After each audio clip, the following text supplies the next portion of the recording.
Yeah, so I think we've covered everything on kojic acid. Now it's time to recommend some products that contain kojic acid. So I'm recommending two products, one face and one body. You honestly do not necessarily have to get these products, but you guys like when I review products, so I'm going to do it anyway. And one thing I should point out, or should I wait to the end of this video?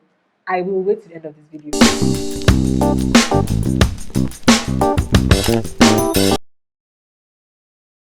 So these are the two products that I will be recommending.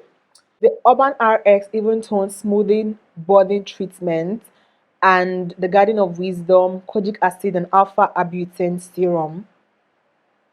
So I decided to review one body, one face to balance things out. So I'll start with the facial serum by Garden of Wisdom, otherwise known as GOW. You guys know how we review products here. We understand the claims, we read out the claims, what the brand claims, and we analyze the ingredients and match them side by side to know if the ingredients matches the claims of the brand. I mean, it's unfair to judge a brand or a product based off of things that it did not claim. Do you understand? So yeah.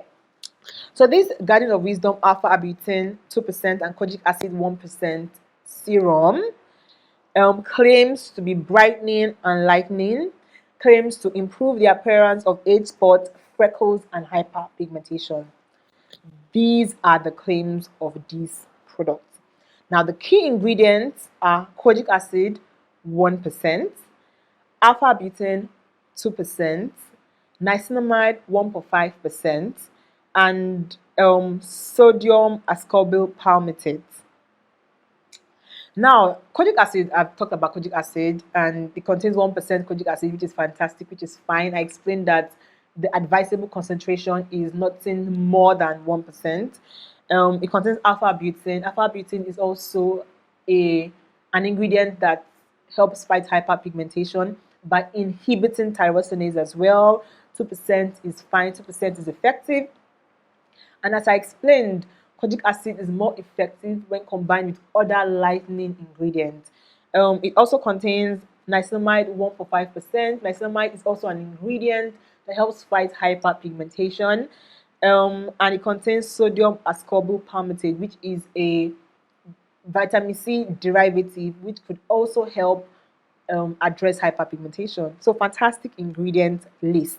Does the key ingredient match the claim? Absolutely yes, it does. Let's talk about the pros and the cons and my experience with this product. For the pros now, the one thing I loved about it, and I love about a lot of products that do the same thing, is it has a very short ingredient list. Now, I like this for both selfless and selfish reasons. Now, selfless in the sense that the shorter the ingredient list, the less likelihood of irritation, honestly. And for the selfish reason is that when I want to review a product, I like going through everything in the ingredient list one after the other. The shorter the ingredient list, the better or easier my work is. So that's the selfish reason why I like the short ingredient list. Anyway, so I like it because the ingredient list is very short, very straight to the point. Then two, it mentions the percentage of its key ingredients, so you know exactly what you're working with. So with ingredients, and there's something called therapeutic window, and that is the window or the percentage range in which that ingredient is most effective. Ingredients below the therapeutic window will not be as effective, and ingredients or concentrations above the therapeutic window would be more irritating than effective. So it's a good thing to know exactly what you are dealing with. So that's another pro. Another pro is it contains no fragrance and common irritants, so it's a good thing. Another pro is that it is in an opaque packaging and in an airless pump, so air cannot enter this product. I remember I explained that kojic acid is very unstable, it oxidizes easily, turns brown, and becomes less effective. So having it in this package is a fantastic idea. Now the cons. The percentage of niacinamide, I have a problem with it. It is 1.5%. And so I really appreciate the fact that they were very truthful as to the percentage of niacinamide that was contained in this product. I just wish that they added 8.5% more, because this product contains 1.5% niacinamide, and niacinamide has been shown to be most effective. The therapeutic window is somewhere between 2 to 5%. So at 1.5%, you could see some benefits, but not as much as you would have seen if they just added an extra 0.5%. Also, now this product, um, okay, before I talk about this product, generally, from my own personal experience, I have observed that most kojic acid products are drying. I don't know why, honestly speaking. And when I did a lot of research around kojic acid, nobody was mentioning this. So I don't know if it's the particular products that I have been using, but I have observed that all products containing kojic acid I have used have all been drying. This one was not an exception. Now, I won't say it's drying per se, but it doesn't feel hydrating at all. And looking at the ingredient list, I can understand why. Aside the kojic acid, which I don't know whether that's the cause of it being drying, it has little or no emollient or humectant. So I would have wished that, I don't know if it was intentional. I'm not a cosmetic scientist, so I don't know if it was intentional or there was a reason for it, but I just wish it contained a little more humectant and emollient that will actually give you the entire experience of using a serum. This one just feels or felt like you're applying water on your skin. You know when you just apply water on your skin, do you get? So it feels a bit drying. And also when I looked at the pH of the product, the pH is somewhere between 7.6 and 7.7. Now that slightly is around neutral and slightly alkaline. So the pH of your skin is somewhere between 4.5 to 5.5. That's slightly acidic. When something is below the pH that is really acidic, you tend to feel like a burning and stinging sensation on your skin. That's why you feel burning sensation when you use things like apple cider vinegar, lemon, glycolic acid, because those things are acidic, more acidic than your usual pH. When you use something alkaline or something higher than your pH, so something above 5.5, it feels drying. That's how you feel like your skin is drying when you use soaps and when you use baking soda, because they're alkaline. When something is more than the pH of your skin, 5.7 and above, it is alkaline and it feels drying. When something is more acidic than your usual pH, you have the stinging and burning sensation. So when I felt that drying feel and I looked at the pH, it made sense why it felt drying. But honestly speaking, it's not a deal breaker for me at all. How I personally use the serum now is, because this is mine, you can see it's unsealed. You can't see the level of the product because it is in an opaque container. But how I use it is that I hydrate my skin. So I apply my humectant on a slightly damp skin, allow that dry, then use my serum on top of it, then moisturize. So just as long as you're hydrating and moisturizing, you are totally and completely fine. Also, for it being effective, now the good thing about the two products I would be recommending today is that I have actually used them for a significantly long period of time. I won't say long, but a significant like amount of time. And I have seen a difference. They are effective. Unlike some of the products that I review that unfortunately I haven't been able to try for a long stretch of time. These ones, both of them, I personally have tried. And this serum is very lightweight. It looks, okay, let me show you. It says, I'm very bad at focusing on things. Now, see what it looks like. Really thin, has a brownish, let's say brownish. I'm very bad at colors, but has a gold brownish color. Yes, that's that about that. Really effective. I just wasted my serum, but really effective in my opinion. But thing about something being effective, there's no one size fits all. It all depends on the degree of your hyperpigmentation. If yours has been for a long while and it and is more severe than mine. Mine is generally just overall darkness of the face. My face is just generally darker than my body, and I have seen significant improvement from using this product. So whether or not to be effective on you will just be dependent on the degree of your hyperpigmentation and other products in your routine as well. The next product I'll be recommending is the Even Tone Smoothing Body Treatment by Urban RX. So this is it. Here is what it looks like. So yeah, let's read what this product claims to be able to do. This product claims to exfoliate and smooth the skin, even out skin tone, improve blemishes, dark spots, and signs of aging, formulated with glycolic acid, kojic acid, niacinamide, and retinol. Okay.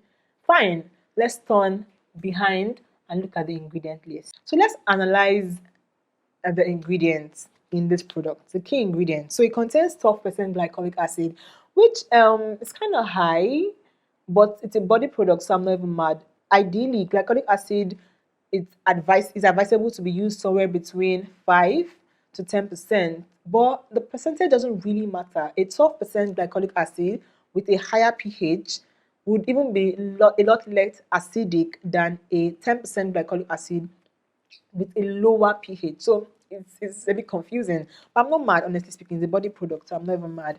Then it contains kojic acid 2%. That's very, very bold. Then it contains alpha arbutin. It contains niacinamide, which help to fight hyperpigmentation. Oh, I forgot to mention, glycolic acid is an AHA that helps exfoliate the skin. It's one of the most effective and smallest molecule AHAs out there. Then it also contains niacinamide, which helps with hyperpigmentation. It contains lactic acid, which is an exfoliant as well. It contains botulinic glycol, which is a humectant and a penetration enhancer. It contains azelaic acid, which also helps fight hyperpigmentation. It contains glutathione, which is an antioxidant. It also contains squalene, which is an emollient that softens the skin. It contains green tea extract, which is an antioxidant. It contains dimethion, which is an emollient and occlusives, prevent you from losing water, and it contains retinol palmitate. So it's packed with a lot of exfoliants that smoothing the skin, products that fight hyperpigmentation, that calms down, that inhibits tyrosine activities, that prevent melanin transfer. So it's packed with a lot of ingredients that fight hyperpigmentation, which is a good thing, and emollient and occlusive. So it's actually a product that is packed with a lot of beneficial ingredients. Now let's answer the usual question. Does the ingredient match the claims? Yes and no. Now I will explain. This product claims to exfoliate. The summary is that it exfoliates and smooths the skin and helps fight hyperpigmentation. Does this product have ingredients that do these things? Yes. It has glycolic acid, it has lactic acid that will smooth and exfoliate the skin. It has kojic acid, azelaic acid, niacinamide, antioxidants that would help fight hyperpigmentation. On that ground, correct sense making. Now, does it help to reduce signs of aging? It has 12% glycolic acid, and glycolic acid over time can help, improve signs of aging. On that note, it works. Now, the thing I do not like about this product, the no aspect of it, is that it claims to contain retinol. This product does not contain retinol. Except I'm missing something, no. The ingredient list I'm looking at like this, I've said from beginning to end like 1 million times. I have not seen retinol. This product contains retinol palmitate and not retinol. So I've done a video on types of retinoid. Retinol and retinol palmitate are both classifications of retinoids. Different classifications of retinoids. They are not the same thing. Retinol is effective. It's backed with a lot of research and shows that it actually speeds the production of skin cells. Retinol palmitate, on the other hand, is a retinol ester, although it's a type of retinoid, but it's a retinol ester that honestly has little or no data showing that it actually performs as a retinoid. And the data around retinol palmitate are more towards the antioxidant side than performing functions of a retinoid. So claiming that your product contains retinol when indeed it contains retinol palmitate is just, in my opinion, false advertising. Except I'm missing out something. I've looked through this ingredient list one after the other, and I cannot see retinol on any part. In fact, the retinol palmitate itself is the third or be the fourth to the last product, which is even basically, you not only did you put retinol palmitate and not retinol, you won't put it in the bottom of the ingredient list. So why brandish retinol in front of the product? Doesn't make any sense. This product is effective. I like it. Do you understand? But I just don't like the marketing behind it. So if you are buying it, looking for a product that will help overall body pigmentation, it could help. But if your core reason for buying it is that you want to incorporate retinol in your body care routine, do not get this product. Another thing you should know is that like with all the kojic acid products that I have tried, it doesn't do a good job at moisturizing your skin. And honestly, I don't even fault it, because even on the website, it states it there categorically.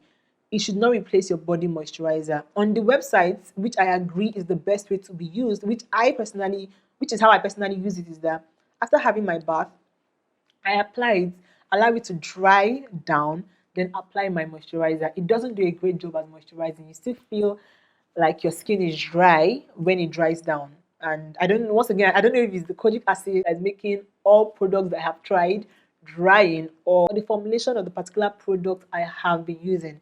But it doesn't replace your moisturizer, so allow it dry and use your moisturizer over it. And that thing again is, I would not advise you to use it on your face, simply because it has a lot of actives, and it has actives at really high concentration, 12% glycolic acid with 2% kojic acid. I think it would really irritate your face. Your body skin is tough enough to handle it. Mine is, I didn't experience any form of irritation. But yeah, I just think you should bear that in mind. Yeah, and that's that. We've officially come to the end of this video. Thank you so much for watching. I hope I could be of help to somebody dealing with hyperpigmentation. If you have video ideas for me, if you have particular topics that you want me to touch on, please leave them in the comment section. Anyway, thank you guys so much for watching, and please don't forget to subscribe to my channel, and I'll see you in my next video. Bye.